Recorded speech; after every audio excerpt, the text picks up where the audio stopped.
Health Officer for the Jackson County Health Department, Kristin Pluta. Good morning. Morning. Kristin's a Western parent, and we've got some updates. We got a correction. We've got a few corrections. The track meet was Monday night. Okay. They didn't run in the horrible weather yesterday. I apologize. Yeah. And you know this because your daughter's a 2 spring sport athlete. Yes. At Western. Not scheduled to be a 2 spring sport athlete. Just they needed someone in the 2 mile, Yeah. and Is this your first year being a track mom? yes, but she's a senior. So. Okay, so what do you think about the track weather and the time and all that? Do you enjoy Well, it? I'm a soccer mom too, so soccer and track. You know, we're not like those baseball and softball that 50 degrees or higher and no rain. You know what I'm seeing? We sit in snow and rain and wind. Yeah. You know what's becoming popular is those little individual igloo things that people are sitting in. If she wasn't a senior, You'd get one? Yeah. that would be a purchase. My husband he's a hunter, and he's threatened to bring his like pop-up blind with a little propane heater. It's always colder than it looks too. Well, The wind, it's the wind. We always sit there and say the wind. It's a lot of work. You got to put stakes in the ground because the wind, they're likely to blow away, even with people in them. Yeah. Well, good luck to your daughter in the 2 mile. That's a very tough race. It's a boring race. Yeah. It's you lose track of laps. I don't know is. how they keep track of it. Yeah. You got boys and girls running together and lapping people. I don't know. It's It's a hard lot to of follow. work for that official. You need a scorecard. Well, the health department, while they've weathered this pandemic, continues to function and perform all the other duties that are of demand. And you're planning some changes to how the health department is structured. We are. Just yesterday, I went to the Board of Commissioners study session to present a restructure. There's not a lot of big changes, but a couple reclassifying of positions, looking forward to not being in the situation we were last year. So looking forward to what happens in the future if I leave or other directors in those positions leave, that succession planning. So I jumped right in. I was appointed health officer in March, but our director of health education and health promotion resigned and retired at the end of February. So it was kind of a now or.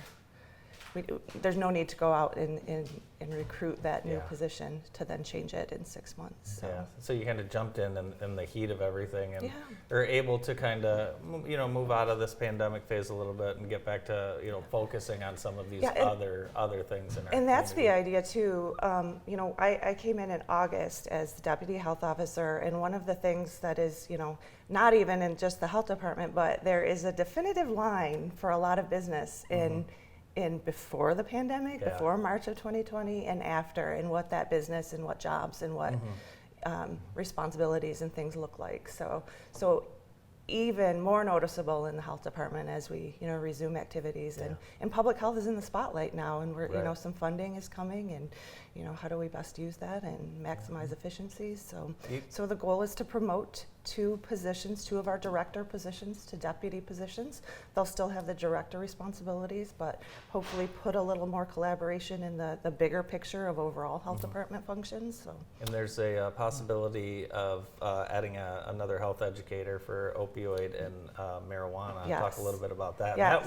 That money would come from a grant, correct? Settlement. Okay. So if you've heard in the news, there is, through the Attorney General's office, Michigan was awarded, I don't know how many millions or billions of dollars over the next 18 years, and that was distributed for any municipality that opted in. Jackson County opted in. Some of the other, I believe a few different smaller localities did as well.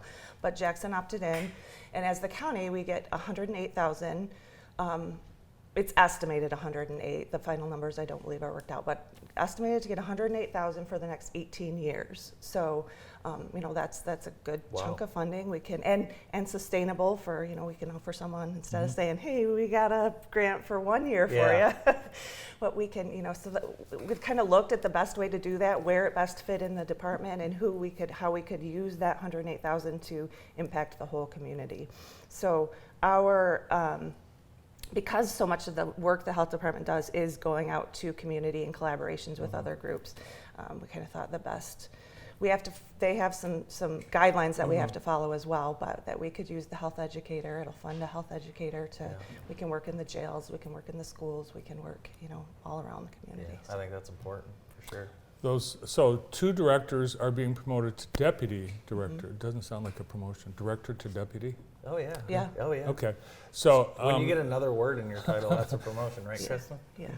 Yeah. So it's, I never understood deputy stuff until I worked for government because it was like VP. So deputy, it's like the VP. Yeah, it's pretty good. I like Regional assistant to the vice president of. That was your best title you ever had. So these deputies will have distinct, separate areas of responsibility. What are those? So we are moving 2 different program areas. So two groups on the organization chart kind of swap. So our WIC program will go over to the personal and preventative health services. They've been there before, but the idea for that is that's more of that area in personal prevention and health is in sexual health, and now the WIC clinic. Working more towards internal services, so clients that come into our program. They still do outreach and events and things like that, but more internally focused. The community health, which is our FEMR program, our MIP, our early on programs that go out into the community more, where our early on goes into a home to work with a child under 3 years old. So that aligns with the health educators and our hearing and vision. Hearing and vision are in the schools. So just that little switch there will kind of give more of an external focus and an internal focus. You guys are doing some great things too, partner. We've heard you guys partnering at some of the kindergarten roundups, offering screenings and things like that. Talk about how important that partnership is with those schools. Well, it's huge, and that's one of the things that we've noticed coming back from COVID and coming back into. Everyone's been in the building since I've been there, but it's still there. There can be a lot of disconnect, and not intentional disconnects, but because everyone's busy doing their job. Yeah. So those like our WIC clinic goes to the. Kindergarten roundup's a great one where you can see. We have our immunization staff there so they can check a child's immunization record and see what they may or may not need. Those kind of, and then our connections with our health educators and things like that. Like we have teen pregnancy prevention programming with our early and Empowering Youth Today and top programs in the schools. So we have a lot of interaction with the schools in a lot of different areas. So, seeing that bigger picture and using those people who have those connections. And it's important for the kids to hear from outside, hear from those other resources as well. We're going to take a quick break. We will be right back with Kristin after this.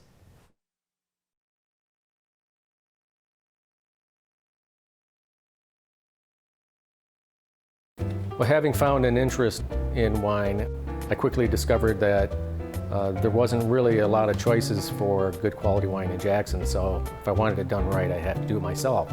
So with that in mind, I opened Cork and Cap and chose wines specifically to be pairing wines for your meal.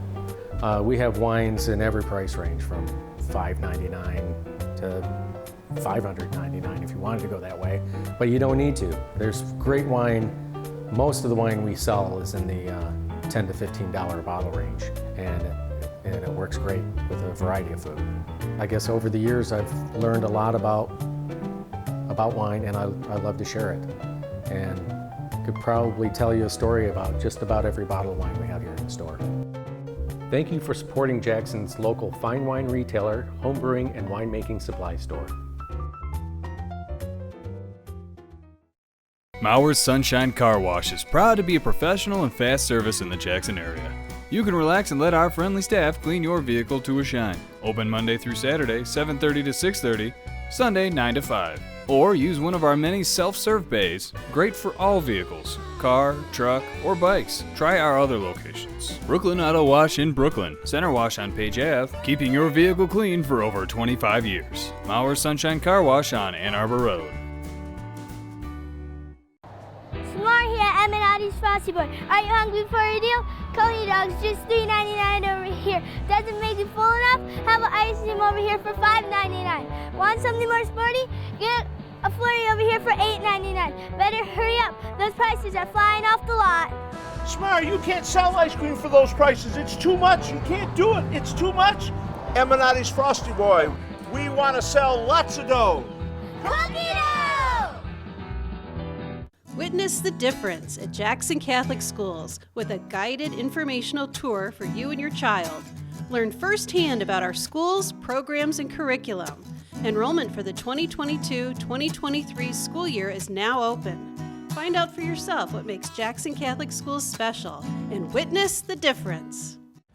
At Blair's Car Care, honesty and customer satisfaction have always been the most important thing for us. We have been serving loyal customers in Jackson County for almost 100 years. We do auto repair of all sorts, including tires, alignment, brakes, oil changes, and much more. For more information, please call 517-782-8116 or come stop by at 2424 Wildwood Avenue and experience for yourself what makes Blair's so special. Welcome back to the morning show on JTV. On Saturday, May 21st, we've got an event that you should attend if you are a dog lover. It's the Bark and Brew, and it's the first annual presented by TAC. Saturday, May 21st, it's a big day, and it's 1 to 6 p.m. There'll be a dog talent show, food trucks, tastings, and a whole lot more. You can buy tickets online through Eventbrite or buy them at the door for $35. Kristin Pluta is with us from the Jackson County Health Department, health officer. You know, with the cold weather, we haven't had any mosquitoes yet this year. Well, that's a blessing. But that will Speak change. for yourself. You know, I think all this wet, it's mosquito breeding weather. It is. And you know, the health department has a grant, 2 grants working on mosquito surveillance again this year. Really? So, Good. yeah, our environmental health director, Don Haydick, just hired the intern that worked for him last year. And I don't know exactly what they do, but they go collect mosquitoes. And I know they store the mosquitoes in a freezer to Really? then send wherever. I they think send that's them. one thing everyone can agree on. We don't like mosquitoes. I think they should hire some planes and fly over Jackson County and drop fog. That's a good idea as well. Bird flu, avian bird flu. That's That's like kind of the word of the moment right now. Feels like every few years we hear about avian bird flu and wonder if it's in Michigan, but is it in the U.S. yet? It's in the U.S. Is it? We actually have our first in Colorado. There was the first human that was detected with it. Colorado, far away. Yeah, far away. We've got some detections around us in Calhoun. I didn't put Calhoun on my list here. I just learned, though, I'm going to have to print my sheet, my notes, bigger, because How can you read Yeah, how those? could you read that, I can't Kristin? read that I can't anymore. read The those. older I get, I'm going to have to. Now, May is teen pregnancy is awareness month, if you will. We were just talking in the break. Seems like when we were growing up, that's all you heard about: prevention, teen pregnancy, sex education. And so, is there still a high rate of teen pregnancies? Yes, in Michigan and in Really? Jackson Wow. still. But we are, targeting efforts to do that. We have a lot of programs. A lot of our programs are built towards not just say no, just don't do it, but building self-esteem in students in high-risk areas and populations and things. And our top program does a lot of that, as where we can act as mentors and teach how to find the value in yourself. Yeah. As opposed, because really that's a lot of that is at the core Sure. of teen pregnancy. But we are going to talk about that. We have our teen pregnancy prevention coordinator coming here to Awesome. meet with. I don't know if it's this show or your later Okay. show, but and she's going to bring one of our teen mentors. Awesome. So Yeah, and you guys have a sexual health clinic that folks can walk in if they just need something or need help, and they can talk to someone. Just have to walk in, right? Yep. Walk-in basis, I think 8 to 5. overall, when you look at teen pregnancy, the maternal and infant health in Jackson County, we have been struggling to improve the state, and it's devastating if it's your family, but it's pretty impactful to the community. Yes, teen pregnancy, because it tends to lead to higher high school dropout rates. That affects that person's income potential and taxes that they pay. So it's a state, federal, and it impacts our Impacts whole us community. as taxpayers, Yes. correct? Mhm. Yeah. Yeah, You know, absolutely. and not only that individual, because now that individual and that child are generally tend to be at that lower socioeconomic status. Not all, but Yeah. in general. So yeah, we want to promote these youth and our children to have good, productive lives, be Yeah, good absolutely. tax-paying Absolutely, citizens absolutely. of our community. Having a high school senior yourself, does Mm-hmm. this give you new insight into what kids think and do? It does. She, from what I know, she's a pretty good girl. She stays pretty busy with, But her she's sports probably and got stuff. some names. But she's, I hear the kids talk. And I've heard, of a couple people where she, is scrolling through Facebook and she's looking at one, I'm like, whose baby is that? Oh, goodness yes, gracious. and yeah, so. It's amazing. It shocks you because you realize how young, Yes, the and mother how and father close are, right? like that Yeah. is to your, to my own daughter. Right. That is the kids that my Yeah. daughter has gone to Yeah. school with all her Yeah. life. So. Absolutely.